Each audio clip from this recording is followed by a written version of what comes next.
Ал эми достор, азыр Cloud Miner деген боюнча айтып бермекчимин.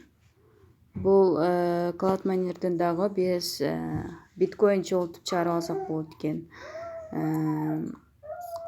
Ал үчүн биз мына 3 сызыкта менюга киребиз дагы. Приборная доска деп эң үстүндө турат. Ушу приборная досканы басабыз.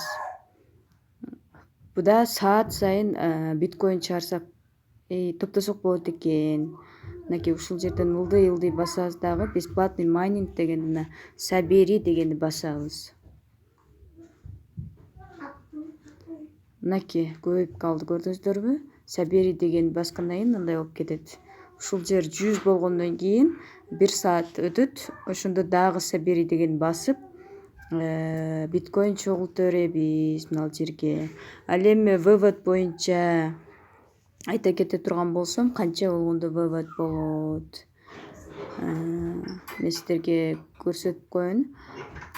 Желаем сумма бул дагы 3,0 анан кийин 5 болгондо биз чыгарып алсак болот экен. Снять кылыпчы. Ага чейин ушу биткоиндорду саат сайын алып чогулта берели. Ал эми сиздин ссылкаңызды кайсыл жерден алам десеңиз, анда мына переходов деп турат го. Ушу переходко кирсеңиз, сиздин ушундай ссылкаңыз турат. Реферальная. Мынакей кимдер катталса, ошолор ушул жерге түшүп калат. Копия деп туруп